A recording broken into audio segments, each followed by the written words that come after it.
yeah, but I think that, you know, we're all saying that also, to be very clear, it's not that we don't appreciate or work at the craft of writing a sequence of words to convey a narrative, but we also want to employ other things in that narrative. You know, crescendos are very difficult to write. It's very difficult to write sarcasm. It's very difficult to write those tones. It's very difficult to utilize slang English. You know, if I wrote down M-E-N-G, which is a slang word in the United States, it's like, what's up, mine?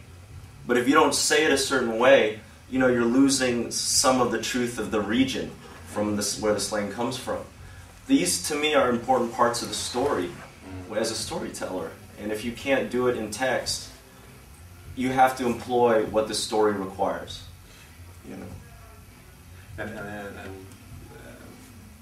when I stumbled into you, which is a long time ago now, I first did it through a book.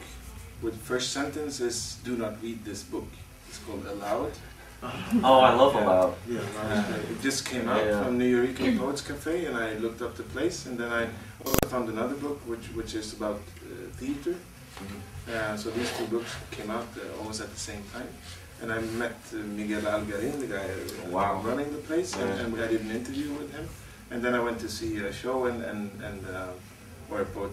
It wasn't really a slam. You happened to show up at a show called All That, which was the first Wednesday of every month. Yes. Which was, especially during the time where you came to see it, where it was really the lottery system that came out that actually did a great thing to bring people in, because people had hoped that they would get on stage, and if you got on stage you had to do your best because you got your chance out of the 4 months that so you this is a very, very small cafe that opened in the 70s, I think. 70s. The Beat Poets found it, sort of, and made it a happening. It was a happening place, but they kind of recognized it, and it's now famous all over the world among poetry scenes.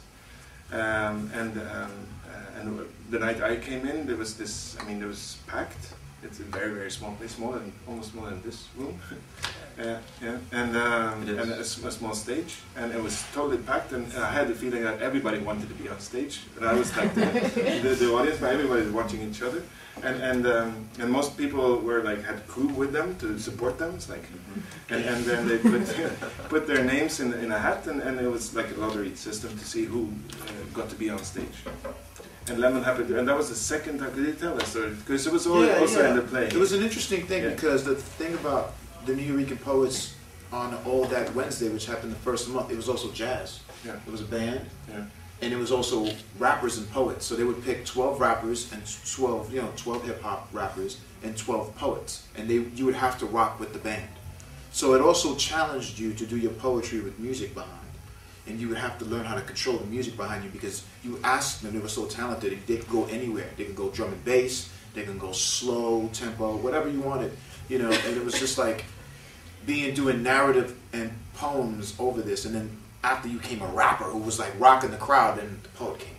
And so the challenge for poets that was really great, you know, about that is that you have to learn to hang with the rappers who were getting more from the crowd than you probably would. And so you would step up. For me, it was always, I had to really step up my poetry so that I'm not overlooked by the rappers who know how to use the beat.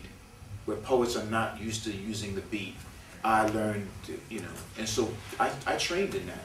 So I trained. That was the place I went to at New York, and I didn't go to Friday night slams. I went to the first Wednesday and the third Saturday, band and DJ. Because on the third Saturday they didn't have a band, they had a DJ. And my job was to get better and better so that finally they can showcase me. You know, instead of being on the open mic, I wanted to be showcased. And now, after a while, I didn't even have to be in the lottery. Because once I showed up, it was come on. Which is what happens with jazz musicians. And how old were you then? Well, I'm 35 now, so I was about 20. 20, this is, you saw me in 90, you saw me 97? I think 97, this is when Saul just dropped. 97. 97, 98. It was definitely 97, 98. And then you saw me, and I was just, every month I was there, and there were months that I didn't get picked. Months, 6 months I wouldn't get picked to do the lottery, but I'll be there. But when I got picked, how many people put that? You're talking about close to 80 people for just 24. 80, 90, sometimes 100 people will put their names in the hats, and they will only pick 24. 12 poets, 12 rappers. It was so packed. It was the most, and you know, underground hip hop was big. Everything underground was huge at that time. You know, you're talking like these underground acts were going gold. So we're talking about I mean, a lottery American gold, not Swedish ticket gold. that also brought you here, no? Yeah. And also That is. I mean, yeah, we kept the relationship, and Yeah. I went on to do other work, but we got in touch somehow. Yeah. You know. Well, I followed you to DVDs and Yeah. Okay. I kept track. No. But let's talk also about the liveness, and I also want to talk about, I mean, not the difference, but because we have like a theme I told you about also about this autonomous actor and this things we're thinking about in relation to this festival. I haven't introduced it, but I can also do it. But I want to start off because you're talking about YouTube now, and we're also talking about live art. Right. Because, so, don't you think you lose something there? Like what we had yesterday, is this electricity of being in the same room as it happens, or also when it doesn't happen. I mean, these things happen. What would you say about this liveness? About the difference between live and screen. Yeah, and is it a problem for you that most people, like a million more people, see it on screen than live?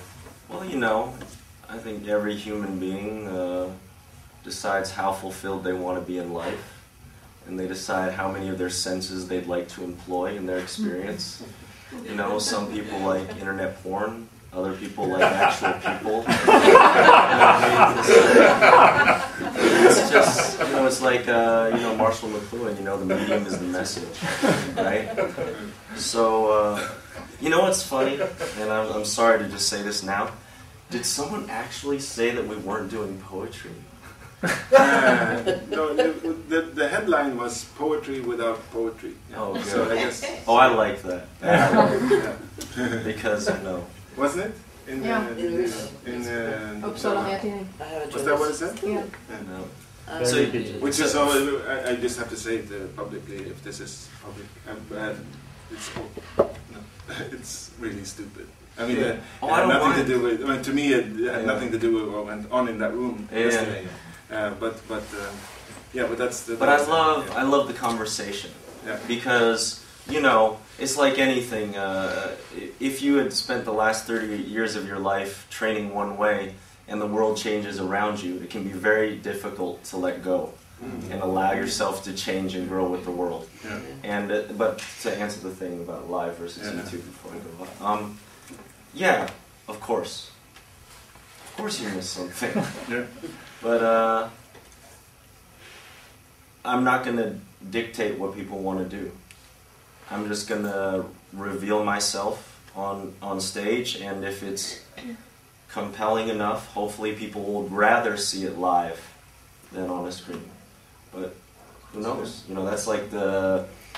yeah, but what I'm thinking also, I mean, seeing Saul Williams in Slam is a different thing, because it's made for the film format. Yeah. But you're actually in front of an audience, also in the TV series, you're in front of an audience doing it live, and then it's mediated, the live.